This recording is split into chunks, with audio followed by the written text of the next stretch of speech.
Say it now. Say it now. Say it now. Follow me then. When we step up in the party, look around, look around, look around, look around. We see the girl dem a wine and a boogie down, boogie down, boogie down, boogie down. When they say my check, check, check in, check, check, check in, check, check, check in. When me say, check, check, check in, check, check, check in, check, check, check in. When me say. Hey everybody, this is Qualah from EnvyTheDJ.com. I am sitting here with reggae superstar Konshens. How are you, honey? Wow, reggae superstar. I like that. I like that too. I like the way it just flowed. How are you doing today? I'm good. I'm all right. How are you? I'm great. I'm loving the look. Very fashion forward. So I love your music. I am one of your biggest fans. I think I done lost about 20 pounds to buy all of your songs. I'm not even going to lie to you. What was your biggest achievement as a reggae artist?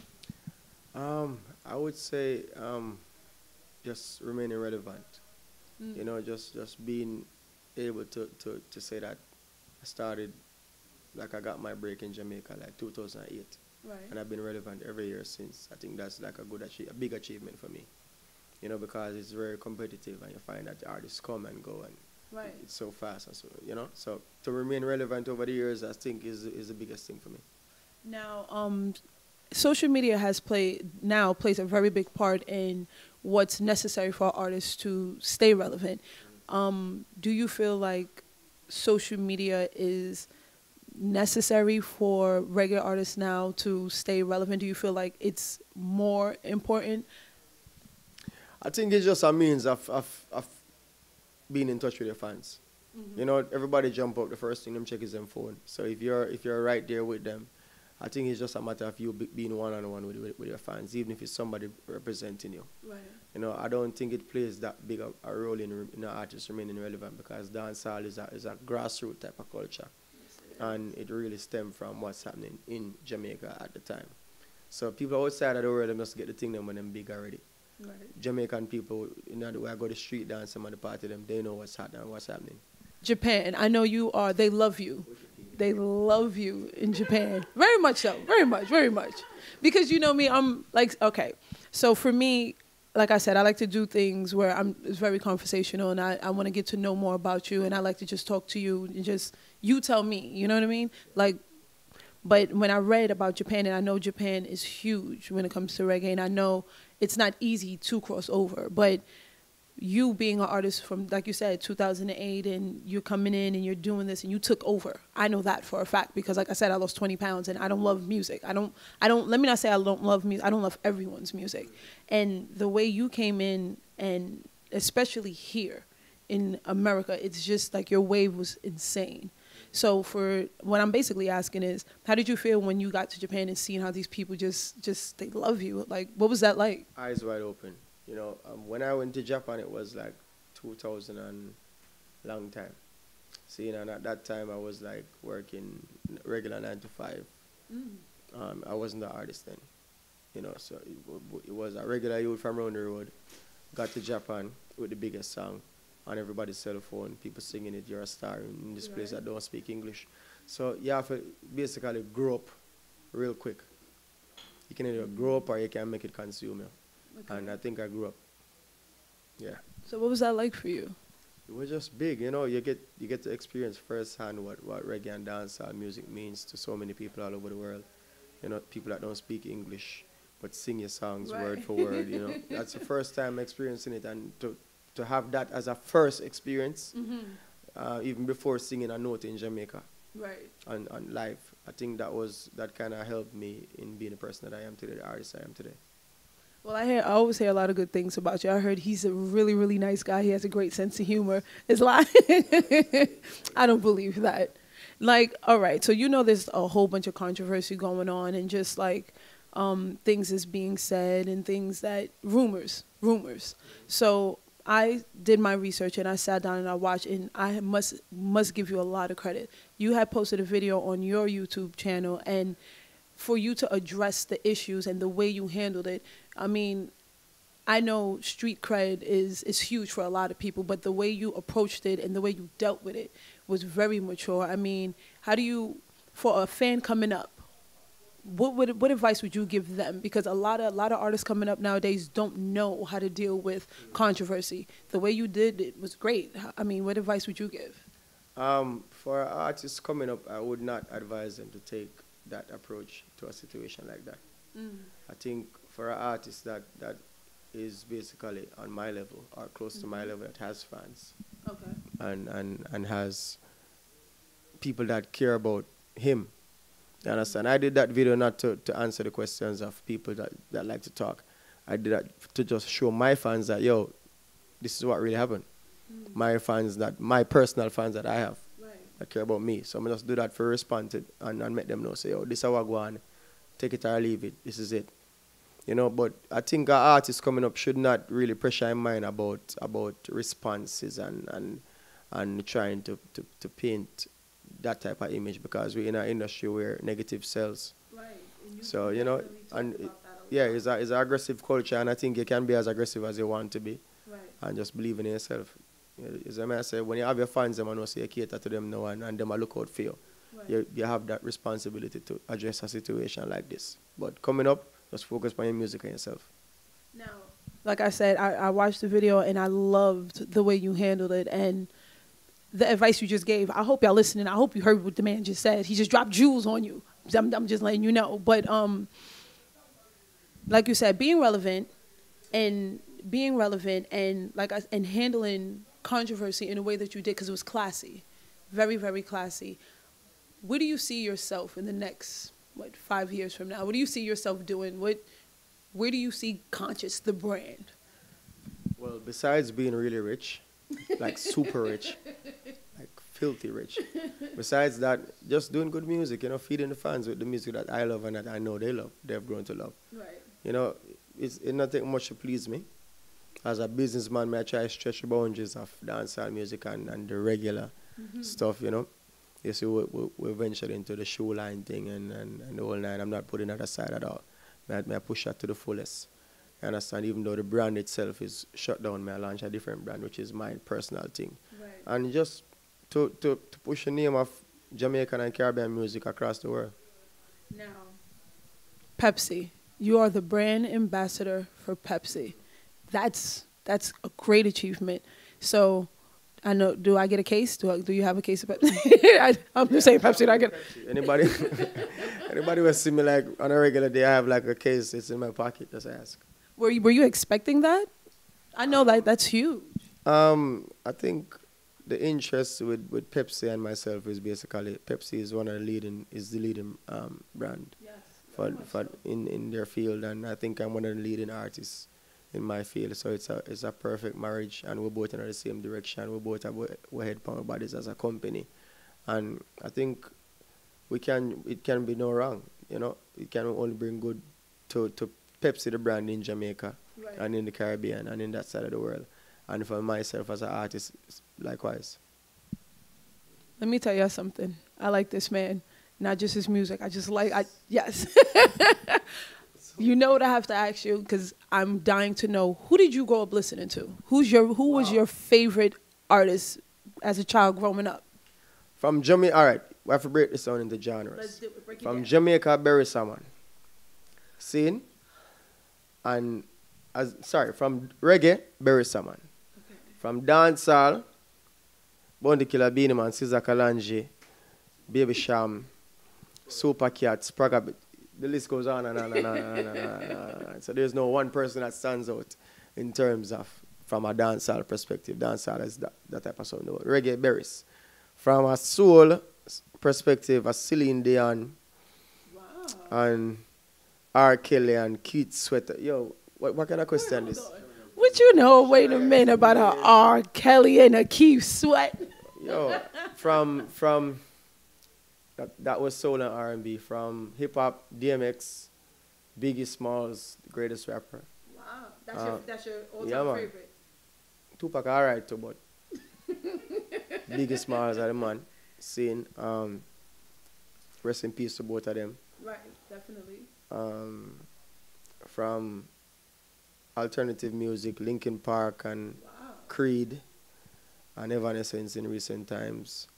From country and western, joke. Konshens Western. Oh, Shania Twain. I think, no, Shania Twain and Leon Rhymes. Leon Rhymes and Shania Twain, they slap with 2 songs. Aerosmith, they do a thing in the rock world. So when I listen to it, you can't follow me. Like, I'm crazy in regards to music. To be honest, I wasn't expecting that long list. That's great. You named some of my favorites. Who inspired you? All of them inspired your sound. Yeah, all of them. And I think Barris played, was the main influence in terms of how he was, well, back then, how he was descriptive. Or him paint a picture with his words. And I think that really helped me in my writing. Your favorite Barris song? Warriors Don't Cry. You know that one? Ladies, I do know it. You know. Ladies? No, really gonna put me on the spot like that? Out, you gotta know what you're all about. Be bold and strong. Tell yourself you're not doing wrong. Take it. You don't know it. I know. No, I do know the song. I do know the song. Yeah, so that. Wait, did you hear the voice though? Have you? I mean, do you sing often? You should do a little R&B. R. Kelly, are you listening? I'm just saying, Trey Songz, Chris Brown, you need to come see this man. Yeah, the singing voice sounds good, but other voice sound bounce out when you feel the girl them bubble pan. If you love to see the girl them a bubble, put up your hand. You play song, the girl Starbucks blank. Now the girl them time, play song, the girl white. I want the sound. We not frightened for nobody, but we respect everybody, and we better than everybody. So me we run where anybody. No boy no better than we. I want the sound, so it's clear where I'm supposed to be. You know what I mean? Do it. Last question for you. Now, I asked you where you see yourself in the next 5 years. I talked about the controversy, social media. You being, because you're a young man. You being a young man, what advice, like for the ladies? Because visually, I know the ladies love you. You're good looking. So I want to make sure I ask this correctly. For the ladies. How can they get to know you better? How can they get to know you better? What does it take to get to Konshens, the red shape? You see me, you gotta laugh. Him know what coming up. Well, let me show you something.